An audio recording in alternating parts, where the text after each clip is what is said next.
Saludos, muy buenas tardes. Yo soy Rafael Ovalles y esto es Portada Digital, que hoy cuenta con la presencia del doctor Rafael Alburquerque como nuestro invitado. Decir parte de lo mucho que ha sido este hombre, de sus aportes y de lo que significa para el proceso democrático nacional, es sobreabundar, pero hay que hablar.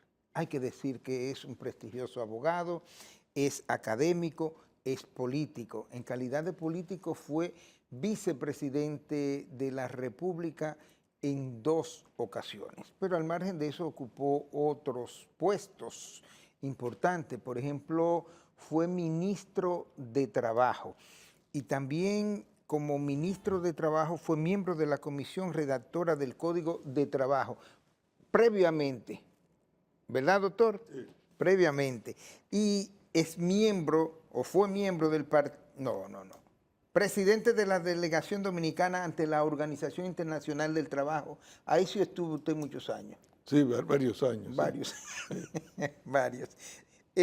Miembro del Partido de la Fuerza del Pueblo, uno de los altos dirigentes de esa organización. ¿Y qué más? Algo importante, y es una de las motivaciones por la cual le caí atrás para que estuviera con nosotros en el día de hoy, y es que él fue de los redactores del Código de Trabajo actual. Sí. 1992. Sí. 92. Pero este código realmente tiene base, se llamaba Código de Trujillo, ¿era? Sí. ¿O cuál era la relación? ¿Cómo viene el Código Laboral? ¿Cómo no? Primero, bueno, buenas noches a los amigos televidentes y gracias por la invitación. La gracia soy yo a usted y el honor, sobre todo un día como hoy. Bueno, con tanta agua. Tan fresco. Sí. No, mira, el primer código nuestro, Código de Trabajo nuestro fue en 1951, bajo la tiranía de Trujillo. Incluso se le llamaba Código Trujillo de Trabajo, se llamaba. Pero primero Trujillo. Sí, Código Trujillo de Trabajo. Después era de trabajo. Y ese código sobrevivió a la tiranía, curiosamente. Siguió aplicándose después ¿Hasta cuándo, doctor? Bueno, hasta el 92. Exactamente. O sea, sobrevivió a la tiranía desde 1961 hasta 1992, con algunas modificaciones, pero sobrevivió. Y en el 92 entonces hubo un proceso para redactar un nuevo Código de Trabajo. Y en esa época el gobierno lo presidía el doctor Balaguer en los años 86, 90, 91, 92. Y el doctor Balaguer designó una comisión de 3 juristas. El doctor Lupo Hernández Rueda, que ya falleció, el doctor Milton Ray Guevara y quien les habla. Fuimos los 3 que nos encargaron por un decreto que nos designó en octubre del 90 y nos dio de plazo hasta enero del 91, 3 meses. 3 meses. Para que redactáramos un proyecto. Yo, la primera... ¿Quién presidía esa comisión, don Lupo o usted? No, ninguno, los tres. Pero tal vez por la curiosidad del político, lo primero que yo, en la primera reunión que tuvimos en la comisión, yo pregunté, ¿alguno sabe qué motivos tiene el doctor Balaguer para tratar de elaborarse un nuevo código de trabajo? Cuando este es un código que viene del 51, de la época del régimen de Trujillo. Es un gobierno conservador, no es un gobierno... El nuevo trujillismo, el nuevo Trujillo. Sí, no es un gobierno de cambio. Bueno, ¿a qué se debe? Democrático. ¿A qué se debe esto? Yo recuerdo que Lupo Hernández me contó entonces y me dijo, mire, lo que pasa es lo siguiente, me dijo. La OIT, o sea, la Organización Internacional del Trabajo, viene insistiendo con la cuestión de los picadores de caña. Y hay mucha denuncia, mucha presión por los por el trato que se le da a los picadores de caña. E incluso me dice, a mí ya yo estoy trabajando, el presidente Balaguer me pidió que me ocupara del asunto y estamos trabajando, redactándole contratos escritos para que no lo contraten verbalmente, sino contratos escritos. Se va a llevar a la frontera equipos de salud para ver cómo va a estar la salud de estas personas. Se va a establecer comisiones para garantizar su salario. Entonces yo creo que por ahí viene, me dijo Lupo. Yo le dije, mire, puede ser que sí, pero si ya está tomando las medidas del lugar, ¿por qué razón un nuevo código? Correcto, si le está tomando a menos que lo que quiera es que nosotros hagamos un código desmontando todo lo que moderno, había. Y eso no puede ser. Echar para atrás. Dice, no, es un nuevo código, me imagino. Bueno, pero yo me quedé con la duda, porque la explicación de Lupo era algo valedera, una parte de la verdad, pero no toda. Bueno, la cuestión fue, para no alargar el cuento, que, bueno, nosotros entregamos el código en enero del 91 y en marzo del 92, del mismo 91, 2 meses después, el código lo entregamos y se quedó ahí. No fue aprobado inmediatamente. No, ni siquiera lo sometieron, nada más lo aprobó. Y en marzo del 92, estando yo en mi casa, en mediodía, me llamó por teléfono Bello Andino y me dijo, el presidente quiere verlo, me dijo. Digo, a mí, estando en la oposición. Claro. Digo, ¿pero cuándo? Y en la oposición con mucha visibilidad. Sí. Bueno, pero yo en ese momento yo estaba fuera del PLD, me habían expulsado del PLD. Pero seguía siendo oposición. Sí. Y entonces me dijo, no, quiere verlo si es posible ahora mismo. Entonces yo le digo, bueno, fui para allá al palacio y ahí yo decía, bueno, ¿y qué será? ¿Qué querrá? Y de ahí de repente me dijo, cuando me saludó y lo saludé, me dijo, yo quiero que usted se ocupe del Ministerio de Trabajo. A mí me quedó, digo, pero yo... Yo, ministro. Pero yo... Me dijo, bueno, era secretario de Estado. Secretario de Estado, pero yo secretario de Trabajo. Yo dije, bueno, se da por el código, pero bueno, ahí está Lupo Hernández, que ya está trabajando con él, ¿por qué no lo llamó? Digo, no le dije eso, pensé. Pero usted sabía por qué era. No, todavía no sabía. Yo decía, pero ¿por qué? Porque yo no sabía. Y ahí entonces, cuando él vio mi duda, que yo guardé silencio, no sé cuánto, sería segundo, pero bueno, a mí me pareció minuto, muy largo. Cuando él vio el silencio mío, entonces me dijo, mire,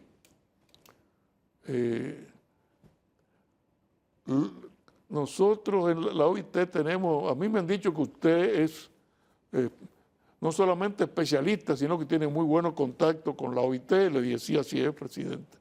Dice, pues mire, la OIT ahora en el 90 nos ha condenado diciendo que aquí violamos todos los derechos de los obreros y la Central Sindical de Trabajadores de Estados Unidos está pidiéndole a su gobierno, al gobierno americano, que nos suspenda todos los programas de iniciativa para la cuenca del Caribe, por lo cual se establecía en la zona franca.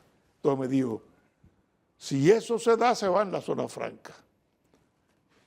Y yo me quedo callado y entonces me dijo en esa actuación de Balaguer, me dijo, y bien venga el mar si viene solo, me dijo.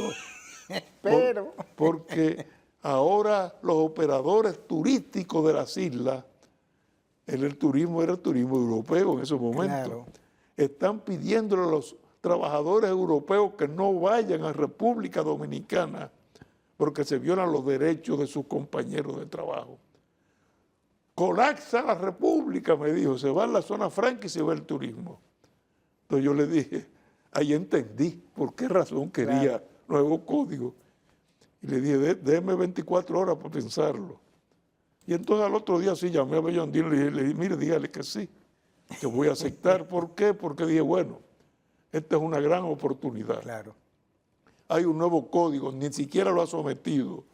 Yo creo, si yo fui un redactor, lo puedo impulsar. ¿Quién más que usted? Y al mismo tiempo le hago pues un bien al país. Porque en el momento que yo le pedí los 24 horas, yo le dije, yo quiero que usted sepa que yo soy opositor a usted y no voy a dejar de serlo si él acepta. Y me dijo, ¿Qué le dije? me dijo, diga todo lo que usted quiera de mí, critique todo lo que quiere, pero acéptelo. Que tenía muchos opositores y sin embargo lo colocaba en buenos cargos. Y entonces, bueno, ahí lo acepté, por ahí fue que entendí por qué.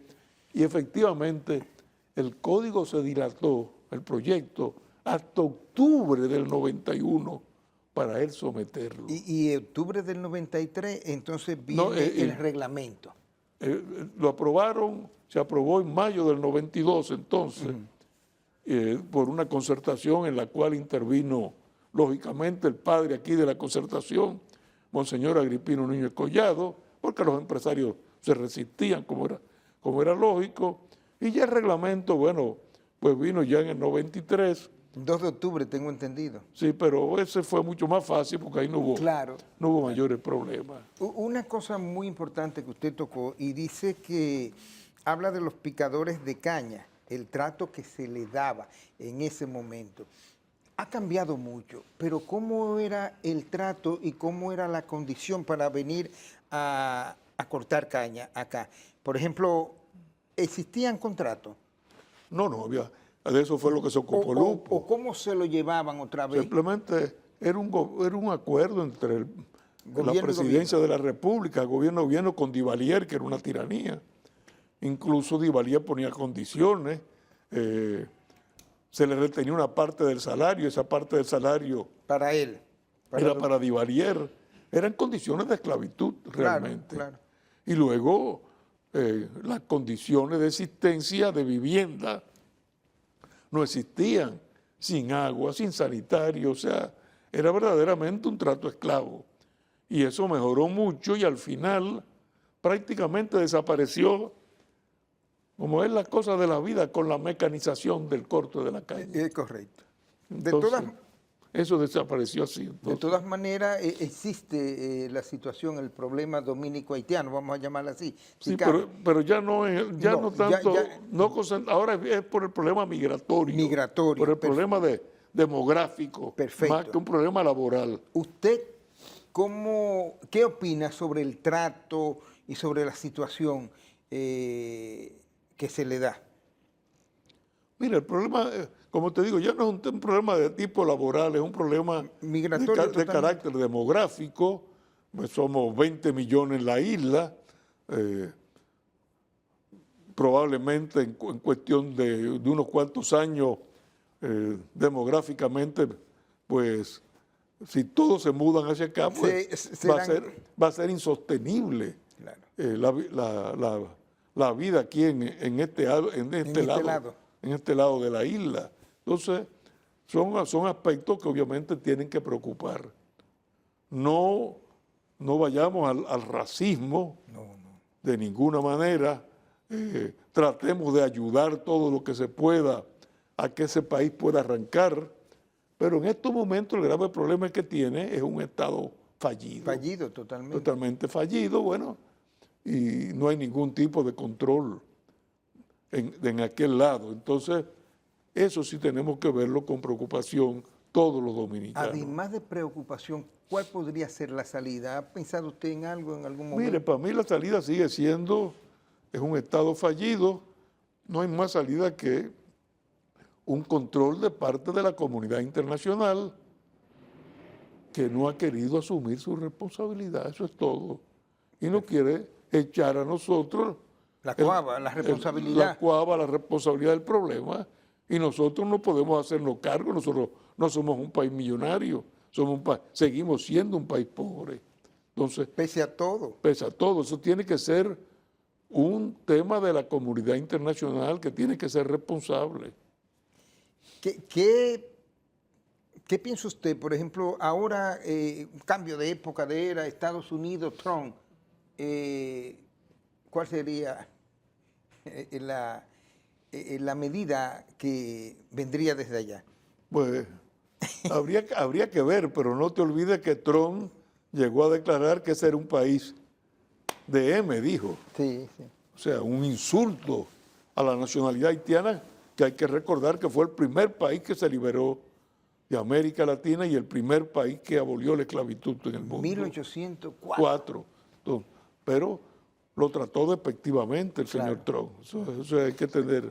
Pero como usted dice, la comunidad internacional tiene que tomar una responsabilidad, Tiene que ser tiene otro. que tomar medidas. Claro. Entonces, no se vislumbra nada por ahí, porque Trump dice una cosa y hace otra, y cambia. Exactamente. Es mejor no hablar de eso. Es mejor no hablar de eso porque no sabemos al final qué va a hacer. Correcto. De lo que sí tenemos que hablar, doctor, es del Código Laboral que justamente descansa ya depositado en el Congreso para fines de su nueva reforma, sería, o algunas modificaciones. La Fuerza del Pueblo fijó su posición, el mismo PLD también fijó, pero dice el ex ministro de Trabajo, Winston Santos, que no hay tal reforma, que es una copia fiel de lo que se había hecho ya, de lo que se había avanzado en los gobiernos del PLD. Usted que ha trabajado y que conoce esto, No, mira. ¿cuáles son los cambios? ¿Qué es lo que trae? Bueno, lo primero es decir que la Fuerza del Pueblo, en el día de hoy, por cierto, hizo pública su posición y es en un punto fundamental, que no se toque el auxilio de cesantía. O sea, rechazar... Yo hablé con doña Nelsia Marmolejo. Sí, rechazar, pues Nércida Marmolejo, Claro. encargada de los asuntos laborales, hizo la declaración Fue hoy brillante. de que no se toque la cuestión del auxilio y cesantía. Ahora, ¿de qué se trata el proyecto? El proyecto realmente no es un nuevo código de trabajo, obviamente. El Código de Trabajo del 92 sigue vigente. Lo que se introduce en este proyecto es, uno, modernización. Se incluye todo un capítulo referente al teletrabajo. Ahí se moderniza. Ahí se moderniza porque en el 92 no se podía prever el teletrabajo. No había teletrabajo. Bueno, y luego se introducen mejoras para resolver algunas distorsiones que se habían producido en la práctica judicial. O sea, distorsiones en los tribunales. Sí. Bueno, Vamos, pues, para tratar de mejorar eso. Entonces son modificaciones puntuales con la finalidad de, primero, hacer menos complicado el procedimiento laboral, hacerlo más ágil. correcto. Y en ese sentido, pues mejorar las condiciones, las relaciones entre empresarios y trabajadores. Correcto. Vamos a seguir hablando de eso en el próximo segmento. Mientras tanto, pausamos en estos momentos y retornamos en breve con el doctor Rafael Alburquerque, abogado, político, académico.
Banreservas, el banco de todos los dominicanos. ¿Qué vas a desayunar? Un queso blanco frito rica, tostadito, cremoso y suave. El más rico encima de un mangú. Preempacado, higiénico y confiable en presentaciones de media y 2 libras. Queso blanco de freír rica, la manera rica de empezar tu día.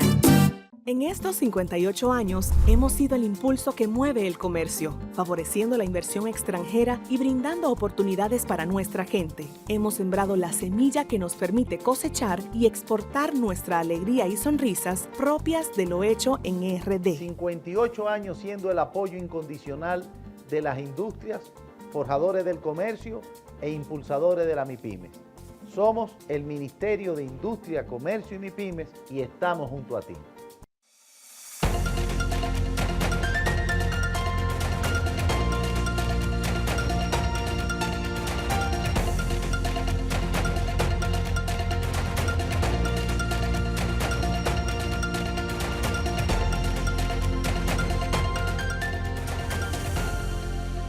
Bien, continuamos con el doctor Rafael Alburquerque. Cuando nos fuimos a la pausa, él hacía, más o menos hablaba sobre lo que era la modernización del nuevo código laboral que está en el Congreso y hacía referencia al teletrabajo, pero también hablaba de mejora para enderezar algunas distorsiones en los tribunales, modificar algo puntual. ¿Cuáles más o menos son? Mira, hay una que para mí es... Ahí entra lo de la litis hay una laboral. de las modificaciones que es muy importante para mí, interesante, vamos a decir, más que importante. ¿Cuál es esa? Fíjate que ahora en el juzgado de trabajo, la primera fase del juicio, después que tú haces la demanda, es la conciliación. En la práctica, la conciliación no funcionó. Se va a la audiencia, se ha hecho la demanda, se va a la audiencia, el juez está acompañado por 2 vocales, uno que ha sido recomendado por el empleador y el otro por el trabajador. Bueno, se suponía que esa era una fase para que el juez, acompañado de los 2 vocales, tratara de conciliar a las partes y se evitara el pleito. En la práctica, ¿qué ha sucedido? El juez pregunta, ¿están de acuerdo? No. Muy bien, se termina la audiencia y se fija la próxima audiencia para conocer el juicio. Bueno, bueno eso fue lo que pasó. O sea, los vocales son, tal vez el del sector empleador puede ser preparado, el vocal del trabajador es un obrero que se manda. Bueno, no tienen experiencia, expertise de conciliador, y el juez, pues, dice, bueno, yo no voy aquí a perder tiempo conciliando, vamos al juicio de una vez. Entonces, ahora eso se cambia en el proyecto y se va a establecer un juez especial que se va a llamar el juez conciliador. Correcto. O sea, que su labor no va a ser juicio, sino voy a tratar de conciliar a las partes. Exacto. Y luego no va a haber vocales, sino que va a haber conciliadores. Tú me dirás, pero es lo mismo, sí, aparentemente es un cambio de nombre, pero esos conciliadores van a tener que estar diplomados por el Ministerio de Trabajo. Las competencias. O sea, lo van a preparar como especialistas en conciliación. Sí. Y ese juez conciliador no va a poder conocer el juicio. Entonces, eso para mí ya es un cambio radical, importante. Es un avance. Y es un avance que yo espero que pueda lograrse lo que se está persiguiendo, que haya conciliación sin necesidad de juicio. Ahora, como te digo esto, te digo lo otro. Hoy lo decía en la Suprema Corte de Justicia que me invitaron a hablar con los jueces laborales. Y les decía allí a los funcionarios, ahora, todo eso es muy bonito en el papel, pero si no hay dinero para la justicia, entonces no va a caminar. Y en sentido general, a la justicia le Por falta ejemplo, dinero. Usted tiene 6 salas laborales aquí en el distrito. Bueno, pero usted tiene que buscar ahora 6 jueces más, Claro. conciliadores.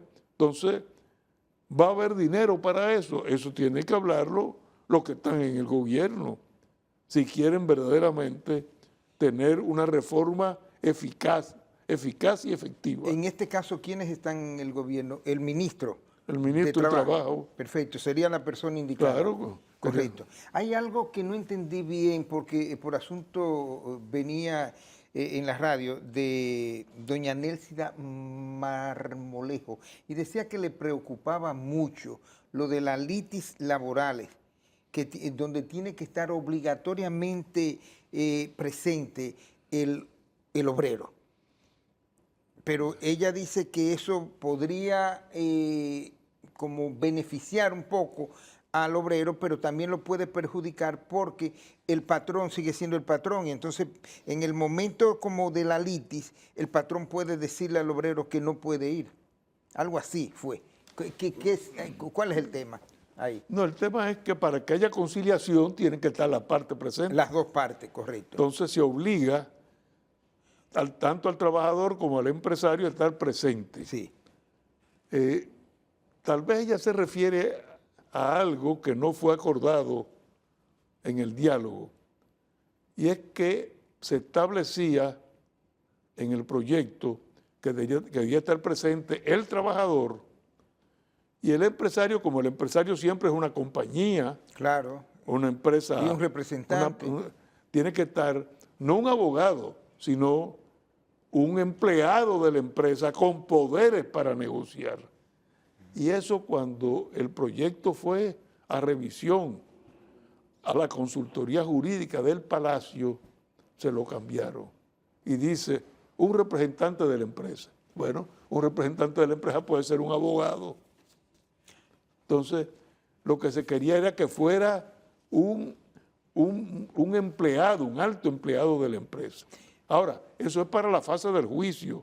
Después ya en el juicio, el trabajador no tiene que estar presente. Pero entiendo la preocupación de Nélcida, ¿no es así? Correcto.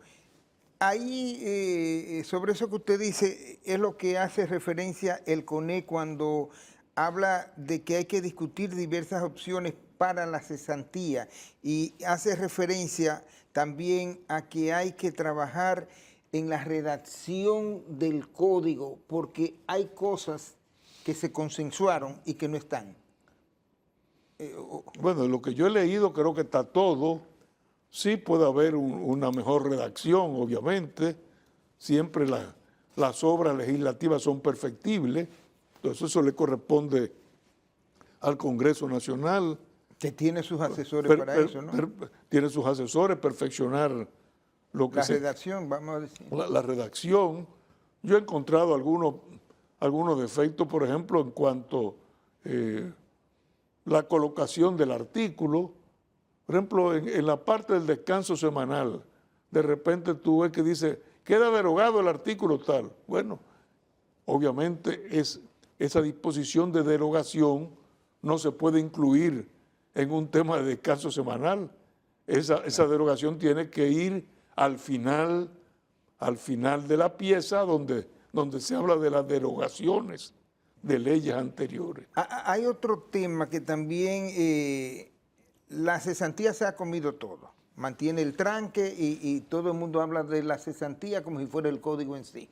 Pero hay lo que tiene que ver con el horario laboral. Mientras otros países están yéndose justamente al teletrabajo, pero también están reduciendo horas de trabajo, aquí se quiere ampliar en este código. Se hace una propuesta. Sí, es algo que yo no estuve de acuerdo. Dice en determinadas circunstancias. Bueno, ¿cuáles son? No sé. La que ponga el empresario. En determinadas circunstancias, en la jornada. O sea, ahora, bueno, para que los amigos televidentes entiendan bien, la jornada en estos momentos tiene 2 límites. Un límite diario de 8 horas y un límite semanal de 44. Bueno, lo que se propone es que en determinadas circunstancias eso sigue, 8 horas al día, 44 semanales. Y que el sábado se vaya para... Sí, pero en determinadas circunstancias, por acuerdo, dice, por acuerdo entre la empresa y el sindicato. Y si no hay sindicato, Eso le iba a decir. y si no hay sindicato, por acuerdo entre la empresa y más del 50% de los trabajadores de la empresa, se pueden establecer jornadas de 12 horas al día, pero sin pasar de las 44 a la semana. O sea que se podría hacer en 3 días, diríamos. el 3 días, límite de diario 12 se son extiende. 36, ajá. Entonces se trabajaría 3 días de 12 horas, son 36, y luego un día de 8 horas. Entonces son las 44. Pero Entonces, son las 44. uno sale el jueves a las 4 de la tarde, viernes libre, sábado libre y domingo libre. Visto así podría ser que la gente... Eso es lo que se yo no estoy de acuerdo, pero de todas maneras eso fue lo que se acordó. Una cosa, doctor.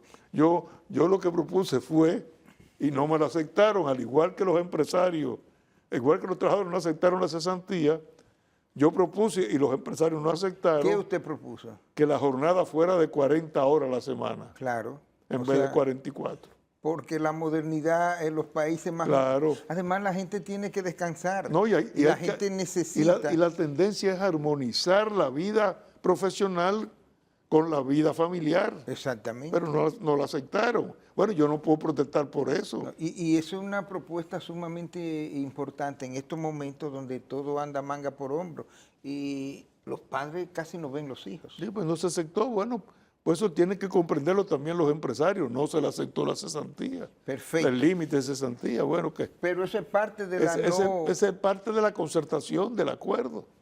Exacto. Una cosa, doctor. La cesantía mantiene el tranque, como le dije ahorita. ¿Es posible que ese tranque dé al traste con la aprobación de ese proyecto y que le pase al gobierno con el Código Laboral algo similar a lo que sucedió con la reforma fiscal? Claro, si cualquier modificación de la cesantía va a haber un problema. Hoy hubo ya, creo que Protesta, sí. allá frente al Congreso por parte de los sindicatos. Entonces, sobre todo la parte, la plataforma, no los dirigentes, la base. La base. Sí, la base. claro. Entonces yo creo que hay que tener cuidado. Si ese fue el acuerdo posible, bueno, eso hay que respetarlo. Ahora, eso no significa que después de aprobado, más adelante puedan seguir negociando. Porque la conversación, el diálogo tiene que ser permanente. Pero si se toca la cesantía, no va. Tú puedes estar seguro que los sindicatos van a protestar, la podrán pasar, pero será por imposición, no porque los sindicatos estén de acuerdo. Y yo creo que lo mejor que puede pasar en una reforma laboral es que haya un acuerdo tripartito. Correcto. Vamos a pausar y en breve retornamos de nuevo ya en la parte final de Portada Digital con el doctor Rafael Alburquerque.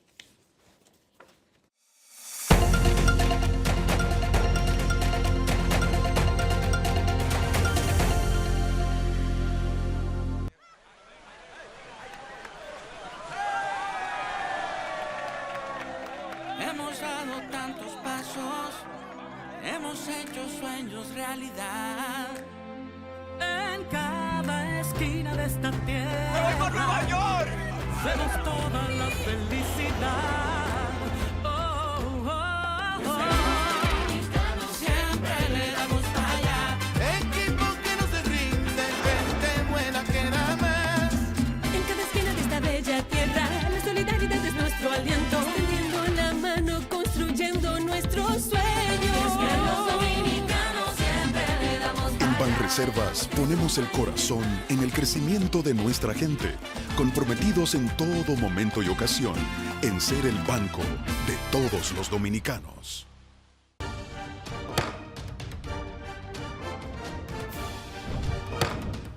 La Cámara de Diputados aprobó la adenda número 2 relativa al contrato de fideicomiso para el desarrollo turístico de la provincia Pedernales. Además, la comisión bicameral que estudia el presupuesto general del Estado para el año 2025 trabajó intensamente y recibió al ministro de Hacienda, José Manuel Vicente Hochi, y al director general de presupuesto, José Rijo Presbot, quienes explicaron los detalles y usos de los recursos contemplados en la pieza legislativa. Una comisión de legisladores acompañó al presidente de la Cámara de Diputados, Alfredo Pacheco, a la 30ª reunión del FOPREL realizada en el Reino de Marruecos, actividad que contó con la presencia de Rachid Taibi Alami, presidente de la Cámara de Representantes, entre otros importantes funcionarios. Y 200 estudiantes de quinto y sexto de secundaria recibieron una charla sobre elementos esenciales en la Constitución, promovida por la Cámara de Diputados, a los fines que se refresquen los conocimientos de sus derechos y deberes como ciudadanos dominicanos. Aprobado. Cámara de Diputados de la República Dominicana.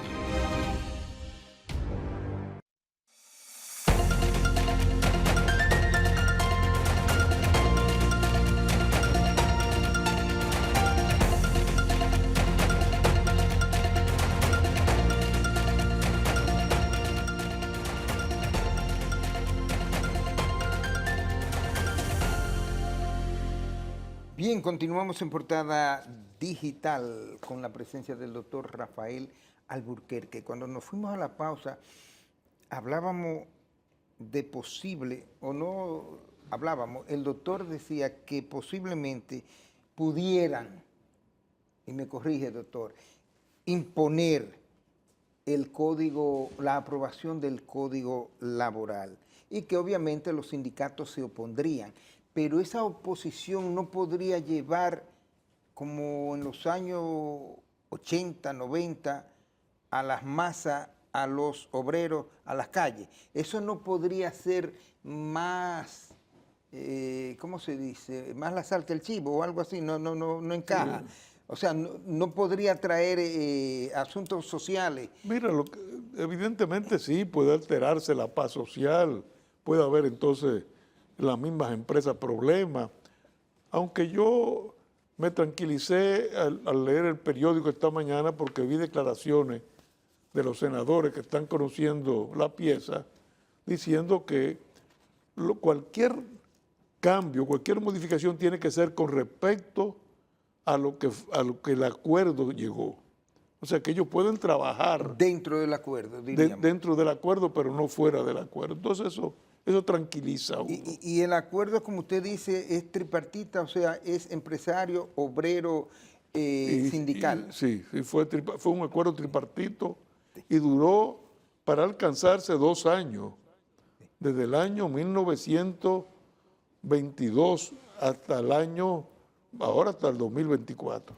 Pero el acuerdo real y efectivamente se le puede llamar que es un consenso 100%, como dijo el ministro de Trabajo, ¿no? No, bueno, no hubo lo que se consensuó fue lo que se envió.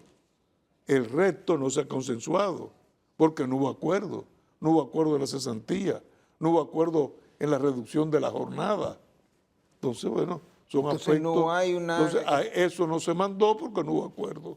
En un nuevo diálogo podía tocarse, pero por eso no se mandó al Congreso, porque en esos aspectos no hubo acuerdo. ¿Cuántos años tiene más o menos la cesantía siendo el tema? Mira, desde el 90... Toda la vida. La cesantía viene de la época de Trujillo, ¿no es así? Sí. Pero en el 92 se mejoró. Antes eran 15 días por año y en el 92 se elevó a 21 días por cada año. Y entonces los empresarios ahora quieren reducir los días. No, lo que ellos quieren, se elevó 21 días y después de 5 años 23 días por cada año. O sea, por cada año aumentaría 2 días más. O sea, vamos a suponer... No fuimos 15, 21, entonces sería 23 después de 5 días. Sí, entonces son ya 20... De 5 años, perdón. Después de 5 años son 23 por cada año. Exacto. Entonces, Los empresarios primero querían que la derogara, pero no se pudo. Bueno, entonces la segunda propuesta que hicieron fue lo que llamaron ellos el doble límite. ¿Qué significa el doble límite? Un límite en cuanto al monto del salario que se va a calcular. Es decir, 6 veces el salario mínimo de ley. O sea, si usted gana 200, 300 mil pesos, el cálculo no se hace en base a 200 o 300 mil pesos, se hace hasta el tope, primer tope, hasta 5 veces el salario. Ahora son 24 mil pesos, por 5 veces, 5 por 4, 20, 10, 11 y 12, hasta 120 mil pesos se le calcula, de ahí para arriba no. Segundo límite, un límite en el tiempo. Es decir, a usted se le calcula un tanto salario por cada año, pero sin pasar de 6. Después de los 6 usted puede tener 10, 15 años, pero se le liquida por 6 solamente. Perfecto. Yo soy totalmente desconocedor, no soy jurista, no soy abogado, pero ¿cuál es a manera de seguridad? ¿Con qué se va el obrero después que viene la cesantía, después que viene el despido, todo eso? ¿El obrero queda protegido socialmente? Queda con la cesantía. Pero la cesantía se le va a pagar ¿cómo? No, la cesantía hay que pagarla a los 10 días. A los 10 días. Pero eso no es suficiente, por ejemplo, para una persona que tenga cierta edad, o sea... Mira, queda en el aire. Mira, el problema soy ignorante, le estoy diciendo. El problema de la cesantía es una especie de indemnización, realmente. De indemnización. Indemnización por daño y perjuicio por tú haber perdido el trabajo. Es lo único. Porque, al fin y al cabo, por ejemplo, hablan del seguro del desempleo, muchos empresarios. En vez de cesantía, seguro de desempleo. Bueno, el seguro de desempleo es que la seguridad social te va a pagar 3 o 4 meses. Pero ¿por qué hay seguro de desempleo en los países desarrollados? Porque te dan 3 o 4 meses para conseguir un nuevo empleo. Pero tú vas a conseguir un empleo nuevo. Ahora, ¿y aquí qué? Aquí lo vas a conseguir. Entonces, esa es la razón de la cesantía. Porque difícilmente en un país donde no hay todavía pleno empleo, tú consigas en 3 meses un nuevo trabajo. Cuando viene a ver, te pasa 1 año, 2 años, 3 años desempleado. Mientras que la cesantía te da un capitalito, que es lo que hacen los obreros, y montan un negocito. Los que son más hábiles, o los que tienen más... Digo, otros se lo consumen. Se lo comen en una semana, porque incluso aprovechan y compran cosas innecesarias, o sea... Es preocupante para mí. Una cosa, doctor, la Organización Internacional del Trabajo... Yo he estado en conferencias, en encuentros de la Organización Internacional del Trabajo a nivel internacional. Es tajante, podríamos decir la expresión, cualquier cosa la corrige, con el asunto de la cesantía. Pero ¿cuál es la fuerza o la incidencia de la Organización Internacional del Trabajo? La OIT no tiene que ver directamente. No se inmiscuye en el tema, o sea, habla de la protección del trabajador en sentido general, pero no te dice, bueno, tiene que pagar tal cosa, no se inmiscuye. Ahora, hay convenios internacionales, que son como los tratados internacionales, esos convenios internacionales, si son ratificados por el país, se convierten en ley de la nación. Por ejemplo, dos convenios importantes. El convenio sobre negociación colectiva, que fue ratificado por el país. O sea, nosotros tenemos que tener el derecho a negociar colectivamente, porque es una ley internacional. Exacto. Y el derecho a la libertad sindical. Bueno, ese derecho está reconocido por un convenio de la OIT, y nosotros lo reconocemos en la Constitución de la República. Perfecto. ¿Qué otro tema? No así el derecho de huelga, para que tú veas. Ah, no. El derecho de huelga no ha sido nunca reconocido por la OIT. Pero podemos hacer huelga. Sí, porque la Constitución reconoce el derecho a huelga. Ah, la Constitución, Sí. sí. ¿Qué otro tema del Código Laboral y de la reforma y la modernización le preocupa a usted? No, mira, hubo alguna reforma interesante, limitada, la licencia de paternidad, o sea, la licencia que se le da al marido. 2 días que se le dan. Se le da 2 días, se aumenta a 4. Bien. Las vacaciones. Eso va en contra de lo mismo que usted decía ahorita, con el asunto del fortalecimiento familiar. Las vacaciones después de 3 años de trabajo, ahora son 14 días, se lleva 15 días las vacaciones y sobre todo la parte procesal. En la parte procesal es lo que se hace mayor reforma. El tiempo se nos terminó, pero hay otra cosa. Yo espero esperar, valga la redundancia, que venga la reforma de la seguridad social para que entonces usted esté con nosotros. Sí, cómo no. En un próximo programa hablamos. Pero lo que sí quiero, se nos quedó la fuerza del pueblo, pero también la situación. ¿Cómo usted ve la situación nacional? ¿Cómo usted ve país? ¿Cuál es la visión? ¿Cuál es el futuro? ¿Hacia dónde vamos? Hay mucha incertidumbre, no necesariamente creada en nuestro país, sino creada de manera global.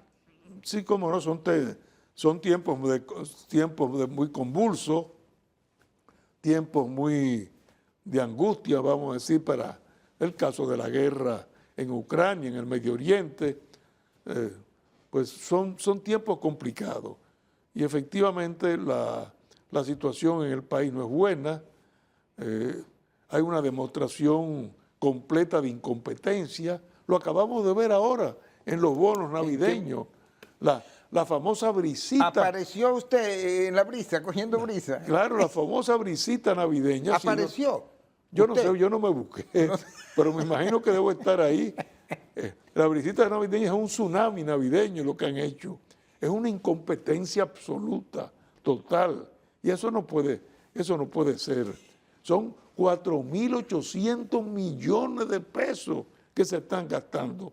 Hoy, ¿y para qué presentaron entonces una reforma fiscal? Hoy, si tienen tanto dinero, 4.800 millones. En brisita. Pero, ¿y qué están haciendo? Por suerte que es una brisita. Óigame, y con una tarjeta que no tiene nombre, una tarjeta que no tiene cédula.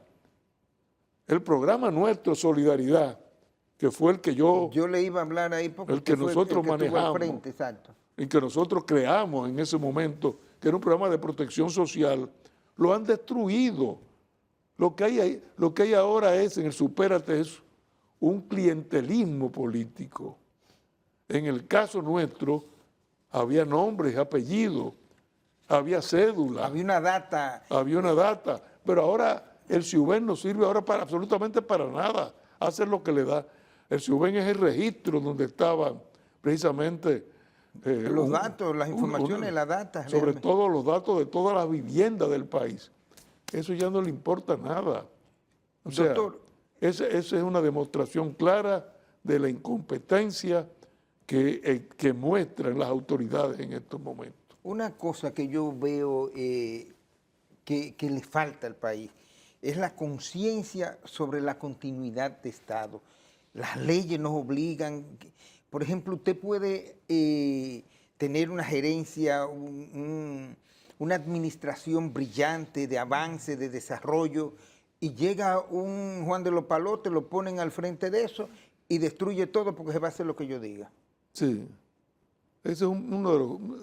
Eso es parte del subdesarrollo. Esa es parte de su desarrollo mental.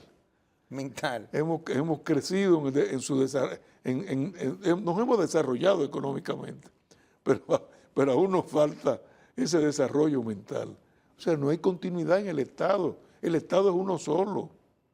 Y no hay un interés de fortalecimiento institucional. No. La democracia, por ejemplo. Pero tú lo ves afuera. Gobiernos van, gobiernos se van, gobiernos nuevos vienen y los empleados públicos son intocables. Tienen una carrera, la carrera administrativa. Aquí tenemos años impulsando esa carrera administrativa y nunca llega. Hay un problema, por ejemplo, empleados de la carrera administrativa de acá. Yo tengo compañeros que trabajaron conmigo en la Contraloría General de la República. Tienen 5 años esperando su bono, su bonificación, ¿cómo le llaman? Y no se la dan. Y buscan abogado y ponen demanda y no se la dan. Y cuando se la vienen a dar quieren, por ejemplo, negociar, quitándole un porcentaje elevado. Por ejemplo, yo conozco una persona que le tocan 12 millones. De esos 12 millones, la institución dice que le quite 5, pero de lo que le queda, entonces tiene que darle 25% a un abogado. Sí, eso me imagino que debe ser la pensión, ¿no es así? Ya para retirarse. Sí, pero el despido, no es la pensión en sí. Lo que le dan como... las prestaciones. Las prestaciones, sí, correcto. Sí. Sí, pero eso está en todas las instituciones, doctor. Sí, eso es cuando lo desvinculan, como dicen ahora. Perfecto. Cuando lo desvinculan. En la desvinculación, sí. Perfecto. Bueno, se nos terminó el tiempo. Pues muchísimas gracias. Gracias a usted por compartir con nosotros y realmente de ayudarnos a entender muchas cosas que están sucediendo. Y te acepto el reto para una próxima oportunidad. Bueno. Yo feliz. Muchas gracias. Gracias al doctor Rafael Alburquerque, como he dicho de un principio, abogado, político, académico y un gran escritor, sería, un intelectual, con muchos... ¿Cuántas obras tiene usted dentro de la disciplina laboral? De la disciplina laboral. Como 10 o 12. Como 10 o 12, bueno. Bien, gracias de nuevo a él, a ustedes también por haber compartido con nosotros esta hora de Portada Digital. Yo soy Rafael Ovalles y mañana a las 6 de la tarde estaré en espera de cada uno de ustedes.